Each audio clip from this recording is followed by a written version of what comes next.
Good morning, everyone. I call this meeting to order. DeKalb County Commissioners, June 5th, 2025. Off we go. Lauren, what you got today for us?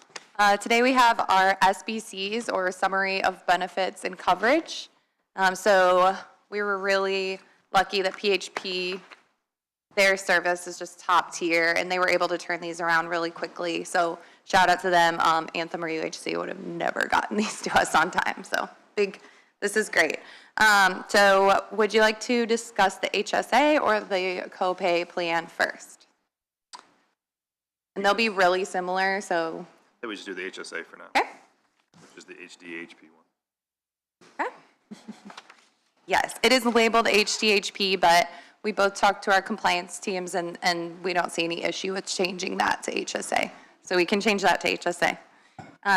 So the first is that first box is the overall deductible, and that shows the network, which is in-network, as $3,500 per person, $7,000 for family, and for out-of-network, it's doubled, so $7,000 in-network, or sorry, $7,000 per person, $14,000 for family.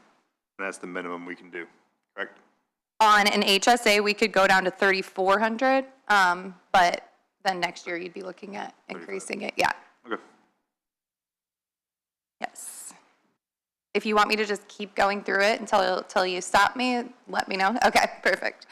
So are there services covered before you meet your deductible? Yes. Network preventive, so that's the ACA preventive services. Those are all covered at 100% before deductible. Are there other deductibles? No. Some examples would be like you can put in a pharmacy deductible separate. There's nothing like that. So you're just working towards the one deductible. Out-of-pocket limit, $5,000 for an individual, $10,000 for a family. In-network, out-of-network, $10,000 for an individual, $20,000 for a family.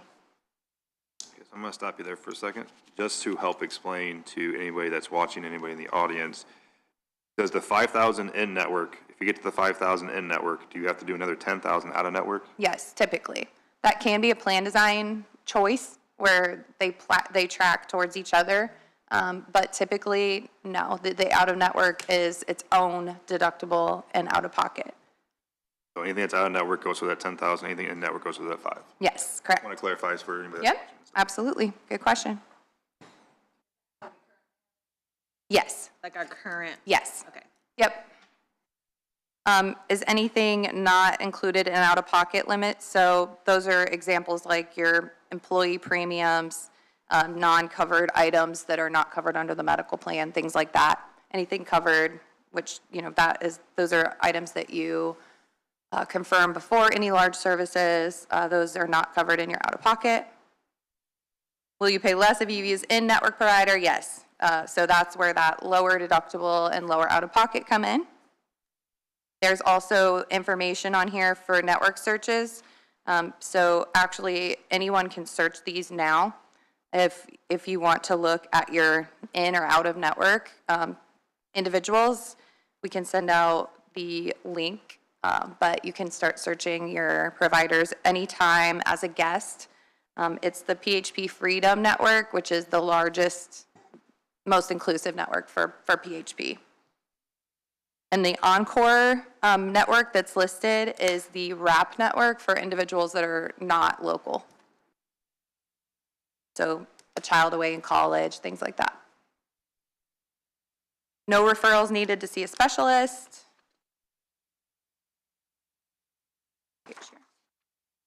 So looking at the copays, primary care is the $30 copay that we discussed. Specialist is $60. I'll just go through and. Oh, here I got some questions. You have for out-of-network, it's zero co-insurance. So when you look at the very top, anything that says co-payment or co-insurance is after you meet your deductible if the deductible applies. So on the PPO or co-pay plan, these items that are listed 0% co-insurance simply means after you meet your out-of-network deductible that you would not owe any more from that point. So these are after deductible. And out-of-network is that $10,000, $20,000. So what is it before? That's your out-of-pocket. Yes, correct. You're saying deductibles is 7,000. You have that 3,000 Yes, difference. so you meet the yeah, you're right, sorry, my apologies. It's the deductible, so the 7,000 individual, 14,000 family, but you have the embedded even on the out-of-network side. So after you meet your deductible, then you're done paying, but the out-of-network is 5,000 individual, 10,000 family. Does that make sense? Because the out-of-network is higher than the in-network? Well, the out-of-network is 10,020 for family, for person and family. But it's, so like if I have a family plan, this is what I'm reading here, so maybe I'm misunderstanding. I hit that $14,000 deductible, I don't have to pay the other 6,000 to get to 20. You're right. So this out-of-pocket doesn't do anything for the out-of-network. But when I'm in-network, I have to go to 35, and then I pay co-pays, which we have set up here, up to the 5,000. Yes, that is correct. You've got it. So the non-network, if let's say you go to your primary care doctor and you have to pay the full cost, you have a procedure out-of-network you have to reach that 7,000 individually. It's double the in-network. But then from that point, you're at 100% co-insurance, so there's nothing past that. So the out-of-network, out-of-pocket limit doesn't really apply because you're never going to get to that 10 or the 20. The only exception would be if you go down to ER. ER is never out-of-network, so you'll have the co-pays there. That's really the only way I could see you even getting close to that. To the 10 and 20,000 Yes. from non-network? And it would have to be many visits. But that's the only, everything else is, yeah, once you're out of network and you hit that 7,000, then you're done individually. For the Because it's out-of-network. 100% That does not include the 35 that you would have for in-network. That's correct. It would not include that. So if you went in network somewhere, then you would still have to satisfy the 3,500. Definitely the moral of the story is stay in network. Yes. Okay, so that makes a little more sense. Okay. Because it had the zero co-insurance, which was very confusing to me. Yes, this is why I do not like this layout. It is just the standard ACA layout. It's the worst. When we communicate this to employees, it will not look like this. It'll say after deductible, 0% after deductible. It'll be a lot more clear for employees and members. Okay. Okay, so that makes a little more sense, because I think people are going to be confused when they see a deductible. Yeah, they're like, They're going to "Oh, think it's I'm only free." have to pay 3,500, but Right, that's only for in-network. right, not So the out-of-network. technically, their max out-of-pocket would be, if they did max network and max non-network, would be 10,500 per person, right? I'm just adding the network Yes. 35 plus the non-network. If they 70, not maxed the out, deductible. yes, out and in, yes. Okay. That'd be hard to do, but In the medical world, it can happen pretty quickly, so, okay. okay. So the primary care copay is $30. Specialist is $60 in network. So the other practitioner, these are what we set last week, the $25 copay for the therapy visits. That's what that's referring to. And again, this will be a lot more clear in the materials distributed to employees, but this is what they have as the other practitioners. And then preventive is in network, no charge. All of those were on the out-of-network side are deductible. Okay. So if you have a test, moving on, diagnostic test, the in-network, you have your deductible, and same with lab and imaging. And we're still working through the LabCorp standalone facility piece, but this is the current, let's just say you go to the hospital to have a blood draw or an image, that's deductible. So that $3,500 individually. And then, Once you hit that, go ahead, Jim. So that 3,500 basically is going to go all the way down the page, correct? if it says 0% coinsurance, yes, that's something that applies to deductible, so that's correct. Doesn't these co-pays go to deductibles? So the copays go to the- your for the- out-of-pocket. If it couldn't be any more confusing, yes, the copays go towards your out-of-pocket, not your deductible. So looking at out-of-network, the lab card program, so when we're looking at the LabCorp, whatever decision we make for how to do that, that is not covered out-of-network just because all LabCorps are in-network, so it's not applicable. And any out-of-network diagnostic test or image would be to your out-of-pocket, or sorry, your out-of-network deductible. So on the pharmacy side, you must go to an in-network pharmacy. So that's the out-of-network not covered. Just to clarify this again with me. Yep. So if I have an HSA and I put $1,000 into it and I use that for the copay, the $10, it does not go towards my deductible. Correct. So But if I do it, But you won't have a copay before your deductible, so it doesn't actually apply, if that makes sense. okay, so when I see these copays up here, that's only for after the deductible. Okay, Yep. clear as mud. Does that make sense? No. No. So these copays aren't gonna hit you. Like, you're not gonna pay this 30 until after you meet your 3,500. Oh, okay, all right. And that's gonna fill in that gap until you get to your Which is out-of-pocket at 5. after yes. deductible, yes. Okay. All right. That makes more sense. I appreciate that. Thank you. Yeah, of course. So looking at pharmacy, these in-network pharmacy copays are all after deductible as well. $10 for generics, a $25 for a 90-day supply of generics, $60 for brands, preferred brand, $150 for a 90-day supply of preferred brand. So non-preferred brand is a $90 copay, $225 for a 90-day supply, and then specialty is a $250 copay. Specialty pharmacies only do 30-day supplies. Mail order would also have those 90-day copays, so the break on the 2.5 times rather than the 3 times the 30-day cost. Outpatient surgery, facility fee, physician surgeon fees, that is to your deductible. ER, $500 copay. However, again, that is after deductible for the HSA plan. Emergency medical transportation, so ambulance, air ambulance is deductible.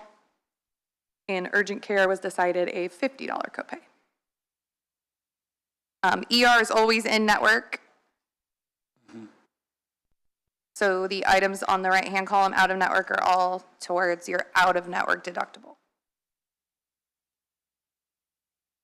All right, next page. Hospital stays. So this is your inpatient hospital stays, facility fee, physician surgeon fees. That's all towards your deductible. Pre-cert is required for inpatient. The hospital takes care of that, but it's a note. And that goes to your deductible.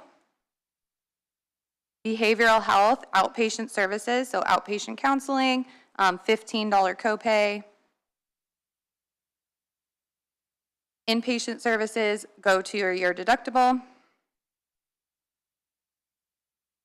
And then if you're pregnant, the way that OBs bill is they collect all of the bills throughout your whole pregnancy, and then they bill it all when you deliver your baby. So that's essentially what this is. It all goes to your deductible. The office visits, childbirth, delivery, and facility fees, those are all towards your deductible. Same with out-of-network. And then rehabilitation services, those are your PT, OT, ST, so the therapies, physical therapy, occupational therapy, those are the $25 copay that was decided. All other items on that, in that box, the home health, habilitation, skilled nursing, durable medical equipment, and hospice are all deductible. And then this is, ACA includes a child's vision exam to be included in the plan. At no cost. So if there's a child vision exam, it's no charge, it's preventive, so covered at 100%. But then it does note that glasses and dental is not covered under the medical plan.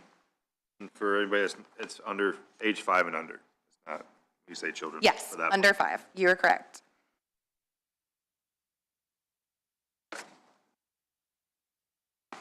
So these are kind of just an excluded services list. These are on all of the SBCs that go out across all plans, and then some rights for continuation of coverage. And then there are a few examples on the back page. These are, again, all ACA examples.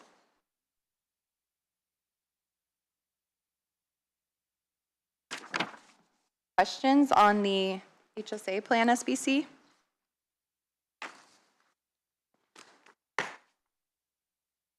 Okay. So the copay plan, or that was actually the first question I had. Do you want this to read copay plan or PPO plan? What do your employees prefer? What are they used to seeing? I would say I typically see this as PPO plan rather than copay. How did you have it labeled last year, Dottie? When Well, we had them, we had yeah. But previously, it was known as a PPO plan. PPO and HSA is what it's always been. Yeah, that's the terminology that any of our, employees who had been with us before would. Perfect, yep. We'll make that change. Yeah. We're also making the K capitalized, just so you know that's coming. Every time we work with a new vendor for the first time, we have to correct that. So the overall deductible is the same as the HSA plan, $3,500 individual, $7,000 family. Out of network is doubled. Are there services covered before you meet your deductible? Yes, those are the preventive services and LabCorp.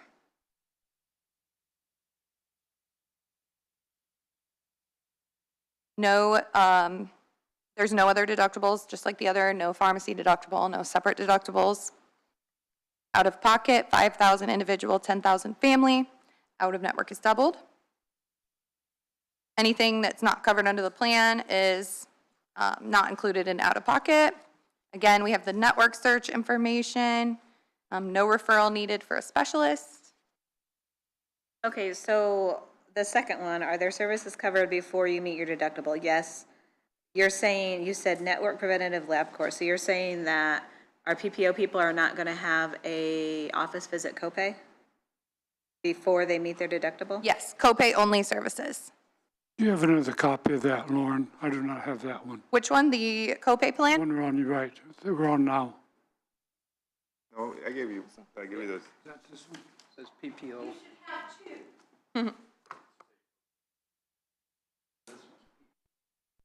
That's the It first is one I that. went through.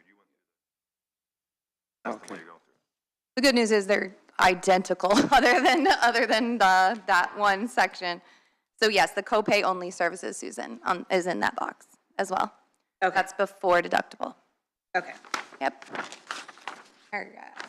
Good question. All right, page 2. These copays are the same as the HSA copays after deductible, but they are first dollar coverage. So right off the bat, you get these copay amounts. Primary care is $30, specialist $60, other practitioner $25. Preventive is still covered at 100%. Diagnostic goes to deductible. No charge if you use LabCorp. And imaging is to deductible. Generic drugs, same copays on the previous plan, but will have these from the day one, go to the pharmacy, you'll have these copays. 10 for generic, 25 for 90-day supply. Brand is 60 for 30-day supply, 150 for 90-day supply. Non-preferred brand, $90 for a 30-day supply, $225 for a 90-day, and specialty is still $250. Any facility fees or physician surgeon fees for outpatient surgery goes to deductible. Emergency room is a $500 copay. Any medical transportation is deductible, and urgent care is a $50 copay. If you have a hospital stay, inpatient, facility fees, and physician surgeon fees, those go to deductible. Out of network, everything tracks to your out of network deductible. Great. Outpatient mental health on page 3 is $15 copay for counseling. Excuse me. Any outpatient treatment is deductible. Inpatient services are deductible. And then same for if you're pregnant, everything tracks together. One bill at the end when you deliver your baby, it all goes to deductible. Home health, deductible. Those therapy services are a $25 copay. And then habilitation, skills nursing, durable medical, and hospice all track to deductible. Same thing, children under 5, no charge for an eye exam.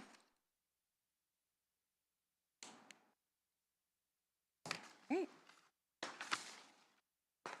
Other than the naming conventions that we discussed, any other changes?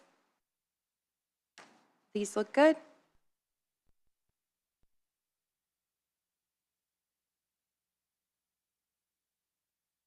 I think so. My only question when I was looking at it last night was the 0% co-insurance, but Yeah. this really should be 100% deductible.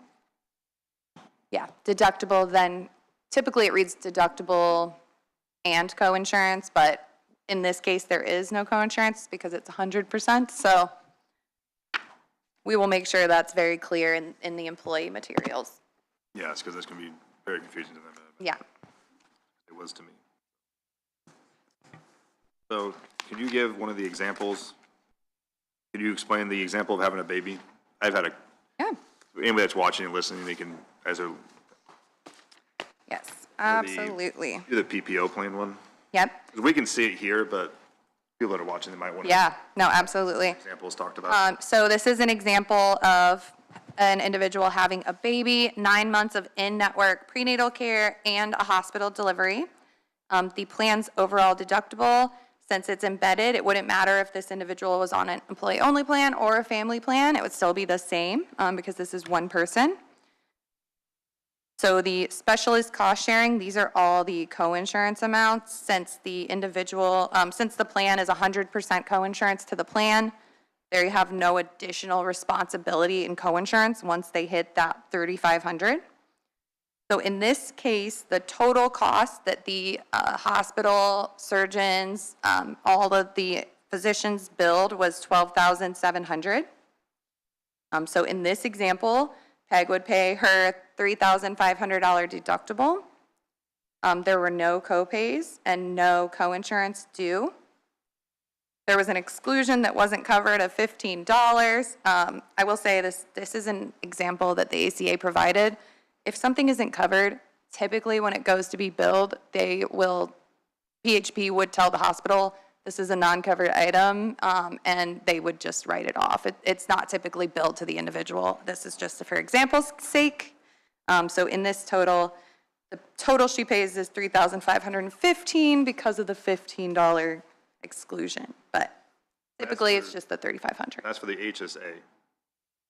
Actually, it would be for either plan since since it all goes to deductible. On the PPO plan, in the example you have, has a $60 copay in it. So there is a difference of, Okay.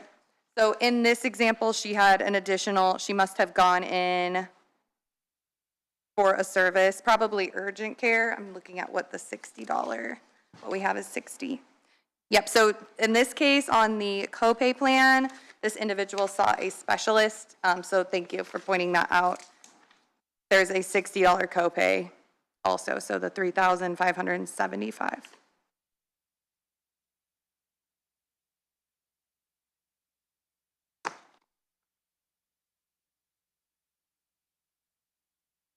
Right, you want to do managing the diabetes one?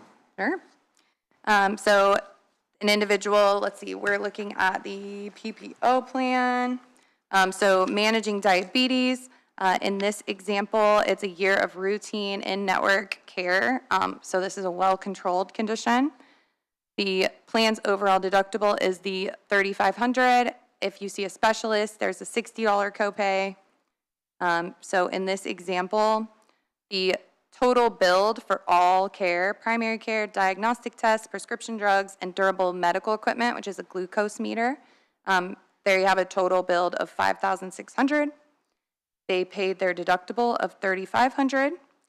They had a total of co-payments of $700. So that could be specialist visits. If they did go to the ER, it could be included in there. No co-insurance. Nothing was excluded. So that total member with the $3,500 deductible and the $700 in co-payments is at $4,200. That's the HSA one. Yeah, you, So they met their deductible. Oh, I was looking at the HSA one. PPO. Yeah, PPO one is not 42. Must have mixed up my pages. I'm looking at the right data. You agreeing with me on that? Okay. So if the HSA, if you have, yeah, That's the HSA. I flipped the okay, yeah, the pages. Yeah. The This problem one- with these, I mean, you know, the feds say that you have to do it this way, and they are historically confusing because Yeah. it's government. Exactly. wait, Okay. the HSA one, so this is HSA. yes, that's HSA. Okay, so the HSA one, they'd be paying 4,200. Yes. Now, if they go on the PPO plan, At the PPO plan, that individual only had $230 towards their deductible. So must maybe an outpatient procedure, something of that nature. The majority of their spend was in copays. So specialist visits, prescription drugs, again, durable medical equipment. They had $1,500 in copays, no co-insurance. So this individual ended up paying $1,730 total. So less than the HSA example, because they were in the copay phase right away.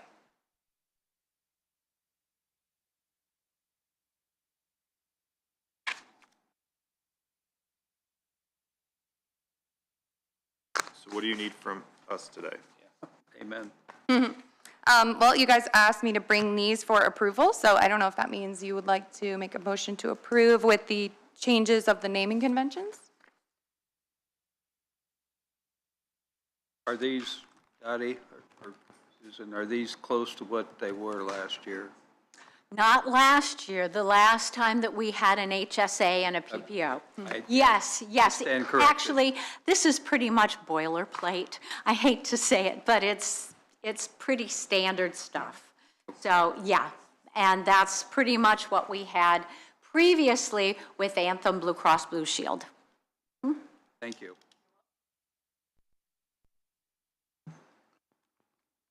What do you think, gentlemen? I'm okay with it. Motion? Do you entertain motions? I'll Entertain make a motion to, I want to do each one separately. Make a motion to accept the HDHP, also known as HSA, coverage plan, as presented. Second that. A motion and a second on the floor. Are there any additional comments? Comments from the public? All those in favor signify by saying aye. Aye. Aye, opposed? Motion carries. I would so move that we accept the, you did I did the HSA, so if you want to do that, PPO plan as presented. I'll second. A motion and a second on the floor. Additional comments? Comments from the public? All those in favor signify by saying aye. Aye. Aye, opposed? Motion carries. Right. Now, Dottie and Morgan and I will shift into open enrollment mode and start working on those materials. Yeah, the only other things that we need to really narrow down is where we are going to put the health savings account contributions. So, as I mentioned, I checked with UMB, who had been our health savings account holder, financial institution. We're still active with them. And of course, any of our employees who still have their HSA with them, it would just be a matter of, If we stayed with them, it would be the same system that we had for employees enrolling in the health savings account, open up an account with UMB. Also, same scenario, having our payroll department make those deposits into the individual's plans, into their bank accounts. There is an issue, we understand, with Lao, and maybe Susan can talk a little bit more about that.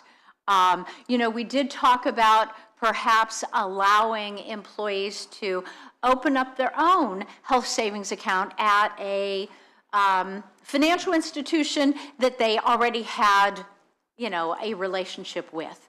But we have a payroll system, Lao, and there seems to be a little bit of a glitch with that. So I'll hand it over to Susan since that's her expertise. I'd have to go back and see what Teresa said. It's not as easy as what I was thinking, that we could just enter it like we do for everybody's direct deposits on normal pay, but we can't because they would be before taxes, not after taxes. So it's a little bit of a different situation. So we would want to have it only all at one bank. Is it possible for that one bank to then distribute it out to an individual's bank? Well, that's what I thought would happen, but it's not,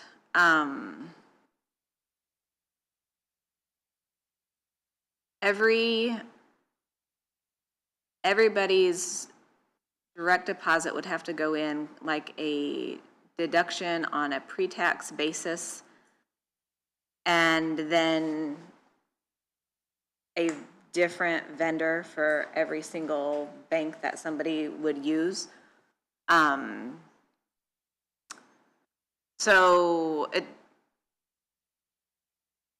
it's just not, if we have wrong information from the employee, which happens quite often, then it's a return and a void, and it's not something that can be redone through the payroll system. Then it turns into going into accounts payable, and it's a lot more work than what it's worth, honestly.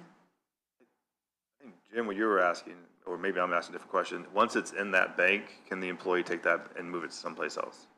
Not you guys, like you put Yes. it to HU. I don't think It has so. to Yes, they could. don't They know. could balance transfer if they so please. have an open up an HSA at one of the institutions here, so it goes there and then we can move it over, yes or no? You said yes, you said no, so I don't. Yes, but there's a process. It's kind of like rolling over 401k, where you have to make sure that it goes pre-tax to pre-tax when it's moving from bank to bank. But yes, you could move it to a different account, absolutely, because these accounts are owned by the individuals, the employees and the members. But because of the fact that their payroll, it would go into their direct deposit as a payroll, and then if they moved it over, they would lose their pre-tax, if I'm Not if they move it to another HSA. Yes, is that what you mean? Yeah. Yeah, if they move it to like If their regular if it's an bank account. HSA account both places, they're not going to lose that. Correct. But I absolutely can bring a vendor in. That's all they do is HSA accounts, have somebody on site to enroll. That if we need that resource, absolutely not a problem. We're dealing with a time crunch for payroll to get those deposits in. That's kind of an issue that we have. Susan, remind us again when the first pay of July would be, and at what point does payroll need to have all of this information in? I think it's like July 11th. I would have to look.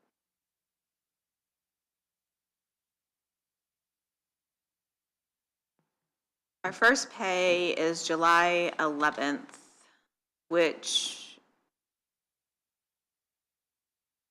means we would process the 9th.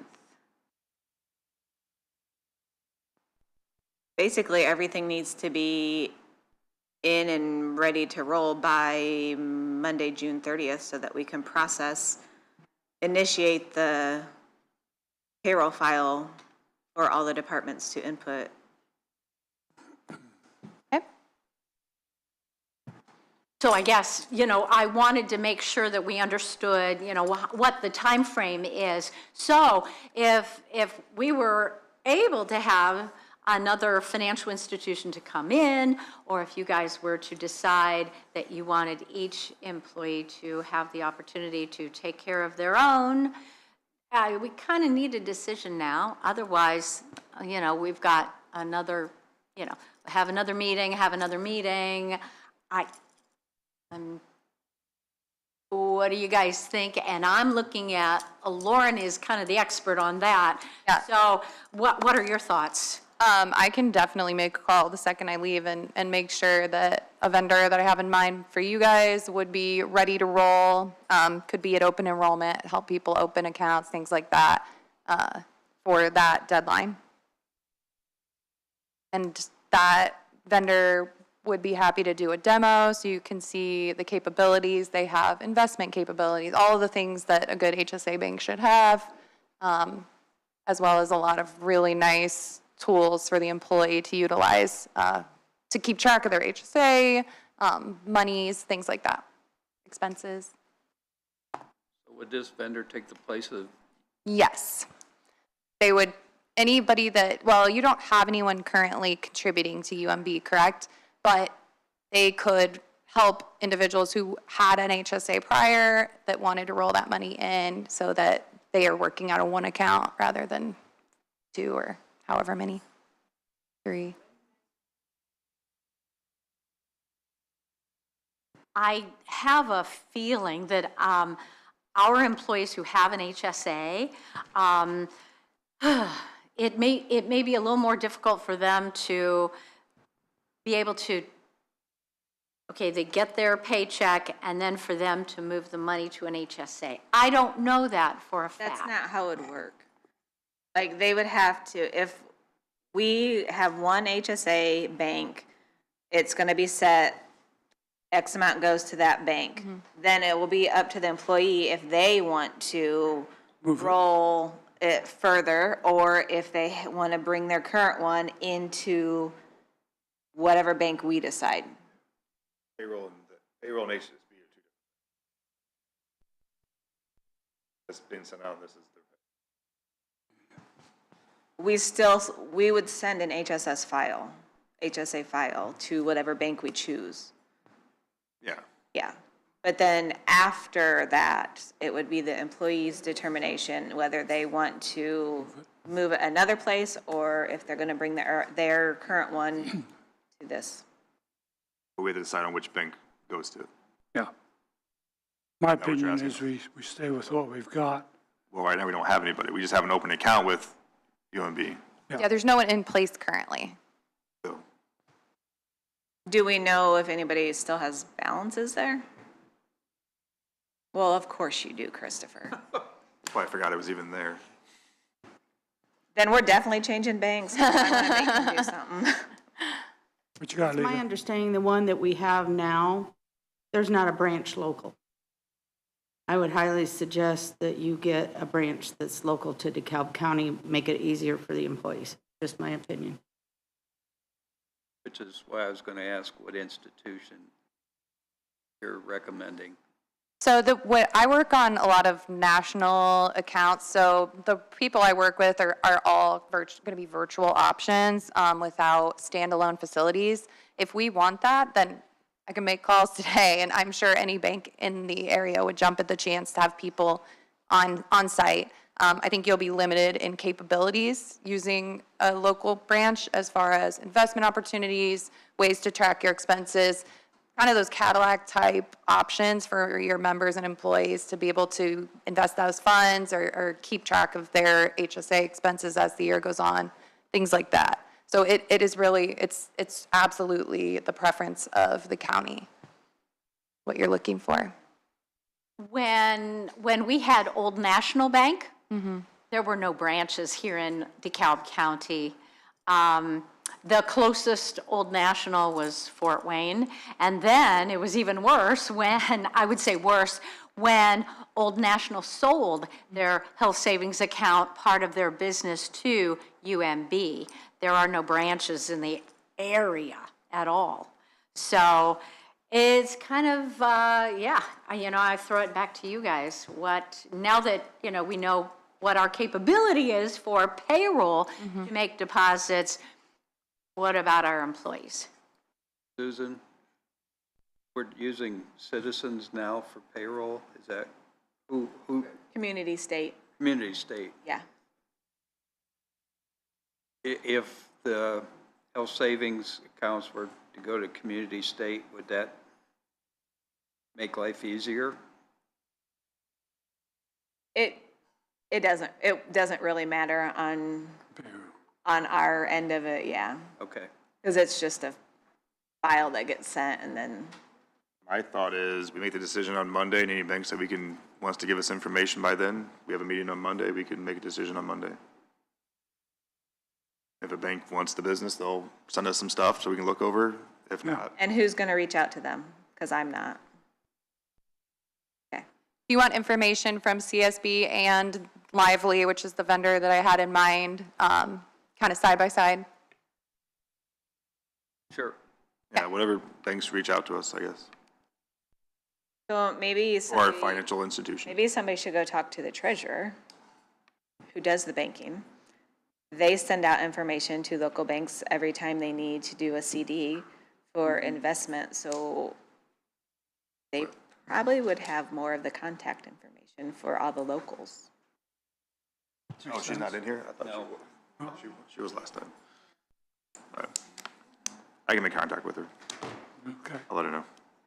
So, I'm sorry, I just want to make sure I understand. Are they going to reach out for the info? You can have your person reach out, and then I'll have Okay, the treasurer reach out to all the local ones that we use. okay. Sounds good. That works. Plan. Vote on it Monday. And vote on it Monday since we already have the meeting, and I don't want to delay it any longer. Yep, yeah. A couple other things. Historically, we have had what I lovingly call a spousal carve-out program.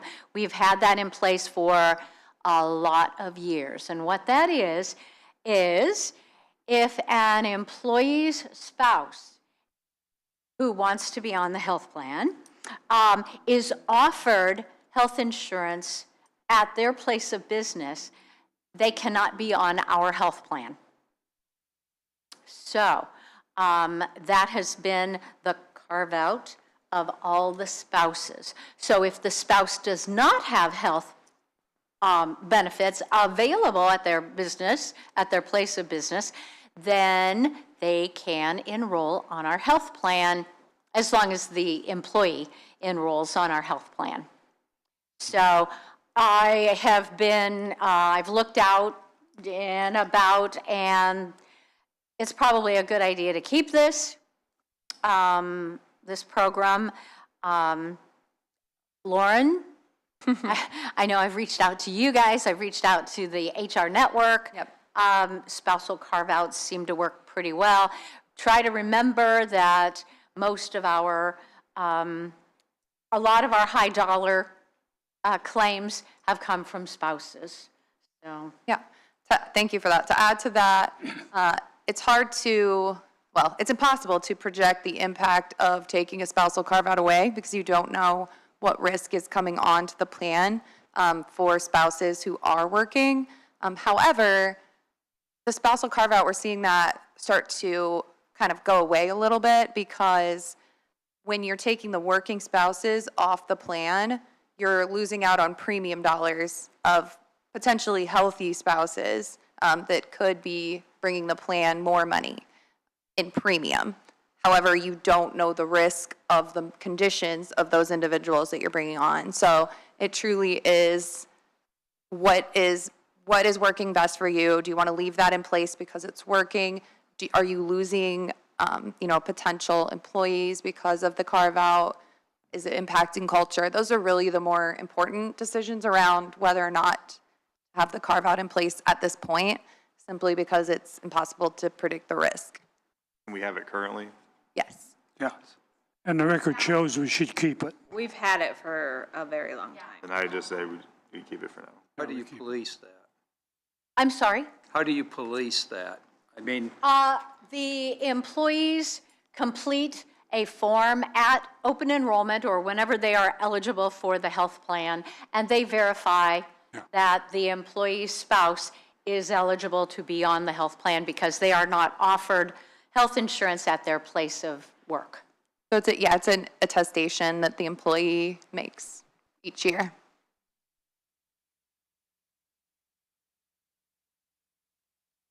I would suggest we keep it at this point in time. You vote on that? That's my motion then to, Let's do a motion. That's fine. Second it. A motion second on the floor. Additional comments? Comments from the public? All those in favor signify by saying aye. aye. Aye, opposed? Motion carries. Awesome. Okay, the last thing that I really have here is we have historically had a non-tobacco carve-out also. And what this is again, our employee, and it's only the employee, attests that they are a non-tobacco user. If they are a tobacco user, then they are charged an extra $25 per month. Or I should say, or maybe it's the other way around, everybody gets charged an extra $25, and if you don't use tobacco, then you get a discount. So anyway, it's basically a $25 amount surcharge if you use tobacco products. Now, if you, after, 6 months, I think, is the time frame, an employee can come back and say, hey, I have stopped using tobacco products. I'm good. And then they will complete the form, and we will take that $25 amount off of their deductions. So again, this is something that has been in place for many years, way before I came on board. Susan, it was in place way before, yeah. So, yeah. Anyway, that's another, I'm sure it was put in place to encourage employees to stop using tobacco because of the extra costs of tobacco users on, with their health issues. We had a county commissioner previously who thought that there were other things that we could start dinging people, but this tobacco is probably the most obvious one that we can do. So I had somebody anyway. ask if they could surcharge when they see people eating Doritos in the break room, so I've seen it all. Was that? Oh, nothing, sorry. Nothing relevant. I was just making a joke. It was fun. Like, somebody asked if they could charge, if they see people eating Doritos in the break room, if they could charge them. Not here, someplace. Oh, absolutely not. I'll make a motion to keep the smoking carve out. I'll second that. It's tobacco. Tobacco use. It's tobacco use. Tobacco use carve out. Chewing or smoking? Yes. Yeah. Okay, we have a motion on the floor. Additional comments? Comments from the public? All those in favor signify by saying aye. Aye. Aye, opposed? Motion carries. Anything else? Well, actually, Morgan brought up the fact that maybe there needs to be a discussion regarding a continuation of the wellness program, that $50 per pay reduction in health plan premium. So up for discussion. It's the one that we have had for the last year that took effect for this plan year. And now we will have new employees coming on board. and whether or not you want to continue the program of having them do the blood work and then going to the doctor and the attesting that they have done this and they've consulted with their doctor. Yes, and then to add to that, we need to make a decision about the spouse. If they are participating in the next year, that they will need to be provided an additional incentive if they're required to participate. It can be different than the employee incentive, but. So what your question is, what we're gonna do next year when we come around to it? Correct. Not 25, 26, but 26, 27. And for all of our new hires during Those are- this plan year. That's two different questions then. Okay, so I want to clarify, because that's two different questions here. My feeling on the question of, I think there's time to have a conversation about what we're going to do next year, and figure out what we're going to do there, so I don't think we need a discussion on that right now, what we're going to do next year, but I think we need to have a discussion about what we're going to do for new employees that are coming in and getting hired on. I would like to continue it this year, new employees, at the current rate. Right. But what's considered a new employee? We give them like because they have 30 days before they get health insurance, once they're on, so they can't go to the doctor and do anything until then, correct? Am I correct, Dottie? So how much time are you going to give the new employee to do this? Well, everybody else had a timeline, but we're going to give them 3 months? That would be exactly my suggestion, is 90 days retroactively reimbursing them the wellness rate if they complete it within 90 days. Suggestion, jumping off point. That's fine with me. With any new employees that have been hired, at what time do you want to be hired? Last month? We need to have a timeline so we don't have people that have been hired and coming away, oh, I want to do this now. Does that make sense? Well, if they haven't been, oh, I see what you're saying. We have employees that have been hired in the last month or two that are in this situation, so where is that cutoff going to be for the people that were technically hired in prior to this going into effect, the new health insurance? Can we do that, or do we have to wait till July? On the No. employee. No, I think that you could make current year decisions, absolutely. So maybe saying 90 days from those who are eligible, 90 days prior to the cutoff. So they have the same amount of time as employees who had, the whole year to do it. Sense? Is that easy to track for you guys? They could I mean, get that I don't know how many reimbursed people too. we've hired in the last 2 months, because they're falling into that. They're waiting for the health insurance so they can go do that. And some people, we've worked around and helped them out, and then I would say you have 90 days after your hire date to get it done if you want to do it. That would be For those that will be on the plan that we're dealing with right now. correct. And then we'll worry about the next year's plan. We'll have more conversations then later on. So the reason why the next year plan is in place, the question is because last year at this time is when we told all the employees what the wellness thing could be. So, however, I agree, I don't think you can make that decision right now, because we haven't even started the new plan with the wellness benefit part of it. But I would keep that in mind because we can't get to May next year and decide that, yeah, we're going to do it and expect all of our employees to have that done before June. No, And I don't think you can make that decision now, but I would think that you probably should at least give the employees at least 6 months, maybe, like from January, at least by January, to know whether they need to do something. yeah, I don't want to wait till last time. This whole process has been just a big cluster, in my opinion. We're 5 days past open enrollment. We're still making decisions. To me, this is not an okay process that we've been going through. I think some of my frustration has been shown a little bit. I've had employees reach out to me, super confused what they're going to do because they're trying to sign up for health insurance and they got to figure out by July 1st if they're going to do the HSA, PPO, what's going on. And I don't think that we need to have quarterly updates. I think the next time we have a quarter update, we can have the conversation about what we're going to do for the health fair the previous year. We need to keep updating throughout the year so everybody understands what's going on. I know Jim and I have talked a little bit, and we were both under the understanding that we were really in the red with the health insurance. Till last meeting, we weren't. So me personally, I would like to keep updated quarterly.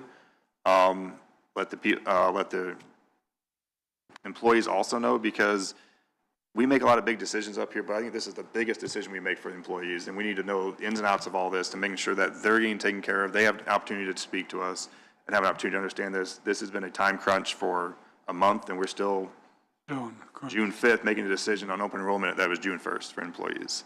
So going forward, I don't want to have this problem again. We need to have this stuff locked in ahead of time so that Dottie and Morgan can get the information out to them prior to open enrollment, so they have time to think about it and stuff like that. So, but I do agree with Susan. I think when we have our quarterly update on the new plan, I think we can have a conversation and really come to a decision on the wellness at that point, so people have time to think about it.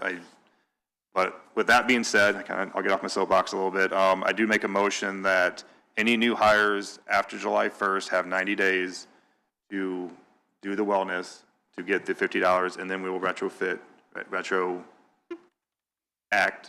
back on any of the premiums that they paid if they do within that 90 days. Does that work for you, Dottie? Is that easy for you guys to track? And That should be fine. I mean, we do have a few employees that were hired last month that are trying to, they probably just got their cards. So are we going back any further or They just? should have 90 days out. What was the Okay. cutoff of when they had to turn everything in?